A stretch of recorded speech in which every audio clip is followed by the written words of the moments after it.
ഈ കഴിഞ്ഞ തെരഞ്ഞെടുപ്പിൽ പല സ്ഥലങ്ങളിലും JDSൻ്റെ കൊടി ഉപയോഗിച്ചില്ലേ? കർണാടകയിൽ അത് BJP ഒപ്പമല്ല ഉന്നയിച്ചത്. ഞാൻ പറഞ്ഞ ഇവിടുത്തെ JDS അങ്ങനത്തെ നിലപാടുണ്ടെന്നല്ല ഞാൻ പറഞ്ഞത്. പക്ഷേ ടെക്നിക്കലി നോക്കുമ്പോൾ അങ്ങനെയുള്ള പാർട്ടി കൊടുക്കുന്ന പരിഗണന എന്തുകൊണ്ട് വളരെ കൃത്യമായ ഒരിക്കലും BJP ആയി കോംപ്രമൈസ് ചെയ്യാത്ത ലല്ലു പ്രസാദ് നയിക്കുന്ന RJDക്ക് നൽകാത്തത്, ഇതിനു മുമ്പ് വീരേന്ദ്രകുമാർ നയിച്ച LJDക്ക് നൽകാത്തത്, ഇതാണ് എൻ്റെ ചോദ്യം.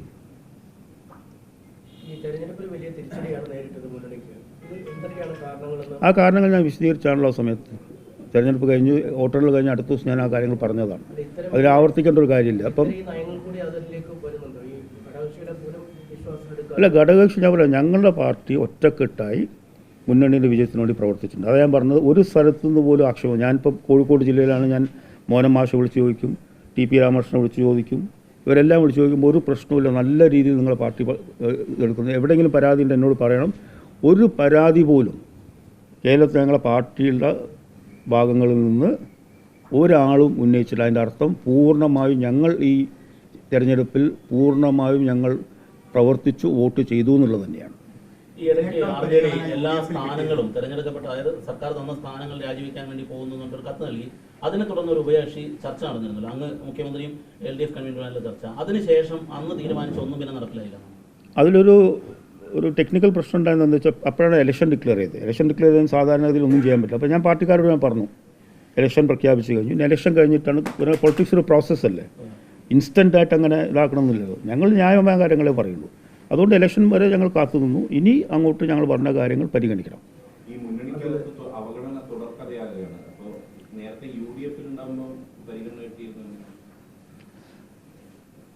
UDFിൽ പരിഗണന കിട്ടിയിരുന്നില്ല എന്ന് ഞാൻ പറയുന്നില്ല. LDFിലും അർഹമായ പരിഗണന ലഭിക്കുന്നില്ല എന്നുള്ളതാണ് ഞാൻ പറഞ്ഞത്. അത് കമ്പയർ ചെയ്യേണ്ട ഒരു കാര്യമില്ല. പ്രവർത്തകർ നിരാശരാണ്, തികച്ചും നിരാശരാണ്. അവർ ചോദിക്കുന്നത് എന്തിനാണ് നമുക്ക് ഒറ്റയ്ക്ക് നിന്നാൽ പോരെ, എന്തിനാണ് നമ്മൾ ഈ ഈ അപമാനമെല്ലാം സഹിച്ചുകൊണ്ട് മിണ്ടാതിരിക്കുന്നു എന്ന ചോദ്യം പ്രവർത്തകരുടെ ഭാഗത്തുനിന്ന് വല്ലാതെ ഉണ്ട്. അങ്ങനെ രാഷ്ട്രീയ മാറ്റമൊന്നും ഞങ്ങൾ ആലോചിക്കുന്നില്ല. ഞങ്ങൾ LDFിൽ തന്നെ ഉറച്ചു നിന്നു. കാരണം കുറച്ചു കാലത്ത് ഞങ്ങൾ UDFിൽ പോയതിനും നമ്മൾ ബേസിക്കലി ഞങ്ങളുടെ സോഷ്യലിസ്റ്റ് പാർട്ടിയാണ്, ഇടതുപക്ഷത്തോട് ആഭിമുഖ്യമുള്ള പാർട്ടിയാണ്. അതോടൊപ്പം ഇന്ത്യ സഖ്യത്തോടൊപ്പം ഞങ്ങൾ നിൽക്കുന്നു. അങ്ങനെ ഒരു മുന്നണി മാറ്റ ചർച്ച പല പാർട്ടിക്കാരും പറയും. കാരണം അവരുടെ നിരാശ കൊണ്ട് അവർ എന്തിനാ അതിൽ നിൽക്കുന്നതെന്ന് പറയും. പക്ഷേ അതൊക്കെ അവരെ പറഞ്ഞു മനസ്സിലാക്കി തെരഞ്ഞെടുപ്പിനെ അവർ സജ്ജമാക്കുകയാണ് ചെയ്തത്. അതുകൊണ്ട് ആ തരത്തിലുള്ള ആലോചന ഞങ്ങൾ നടത്തുന്നില്ല.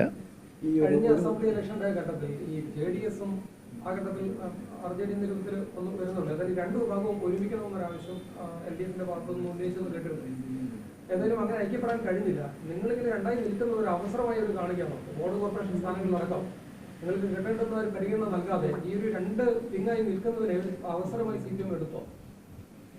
അതിൽ ഞങ്ങൾ ലയിക്കാൻ തയ്യാറായി. ഭാഗ്യവശാൽ ഞങ്ങൾ ലയിച്ചില്ല. കാരണം അതിന് അവരുടെ ഭാഗത്തുനിന്നും കുറേ തടസ്സം ഉണ്ടായിരുന്നു. അത് നന്നായി തന്നെ വലിയ ഞങ്ങൾ പിന്നെയും, കാരണം ഞങ്ങൾക്കിതുപോലെ എന്താ പറയുക അവിടെയും ഇവിടെയില്ല നിൽക്കാൻ ഞങ്ങൾക്ക് സാധിക്കില്ല. 2005 ഞങ്ങൾ നിലപാടെടുത്തതാണ്. 2017 നിതീഷ് കുമാർ മാറിയപ്പോൾ നിലപാടെടുത്തതാണ്. 2018 അതുകൊണ്ട് അങ്ങനെ. അപ്പം എന്തുകൊണ്ട് ഞങ്ങളുടെ പാർട്ടിക്കാരുടെ ഒരു സംശയം എന്താ വെച്ച് കഴിഞ്ഞാൽ, ഞങ്ങളോട് JDS ലയിക്കാൻ പറയും. ഇന്നത്തെ സാഹചര്യം എന്തുകൊണ്ട് JDS RJD ലയിക്കണമെന്ന് പറയുന്നില്ല, അതിൻ്റെ ഇരട്ടത്താപ്പ് മനസ്സിലാവുന്നില്ല.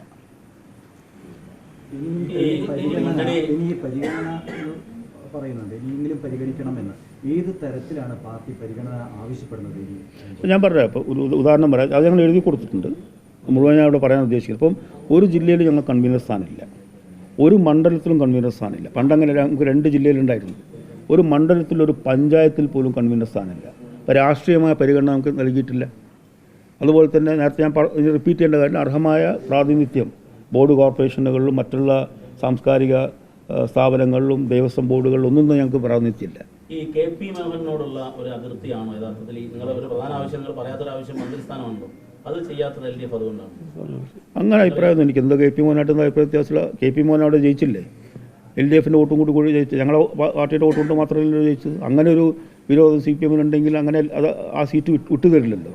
അങ്ങനത്തെ പ്രശ്നങ്ങളൊന്നും. പക്ഷേ എന്തുകൊണ്ടോ മന്ത്രിസ്ഥാനത്ത് ഞങ്ങൾ പരിഗണിക്കുന്നില്ല. ഇപ്പം തീർച്ചയായിട്ടും ഇപ്പോൾ 2 വർഷമുണ്ട്. ആ 2 വർഷം ഞങ്ങൾക്ക് മന്ത്രിസ്ഥാനം നിർബന്ധമായിട്ടും തരണം. INL ആദ്യഘട്ടത്തിൽ തന്നെ മന്ത്രിസഭയൊക്കെ പരിഗണനയൊക്കെ കിട്ടി. അതേസമയത്ത് കിട്ടുന്നില്ല. ഒരു രാഷ്ട്രീയ ശക്തി എന്നുള്ള രൂപത്തിൽ CPM വില കുറച്ച് കാണുകയാണ്. വില കുറച്ച് കാണാൻ അവർ കണ്ടോട്ടെ. അവർക്കും അറിയാമല്ലോ ഈ പറയുന്ന പാർട്ടികളിൽ ഞങ്ങളുടെ സ്വാധീനത്തിലാണെന്നും മറ്റുള്ളവർ മന്ത്രിസ്ഥാനം നൽകിയ പാർട്ടികളുടെ സ്വാധീനത്തിലാണെന്നുള്ള അവർക്കറിയാമല്ലോ. ഈ രാജ്യസഭാ സീറ്റ് കിട്ടാത്ത സാഹചര്യത്തിൽ മന്ത്രിസ്ഥാനം എന്നുള്ളതാണ് അടുത്ത പ്രധാനപ്പെട്ട ആവശ്യം. ആ മന്ത്രിസ്ഥാനം തുടക്കം മുതലുള്ള ഞങ്ങൾ ആവശ്യമാണ്. അത് രാജ്യസഭാ സീറ്റുമായിട്ട് യാതൊരു ബന്ധവും അതിനില്ല.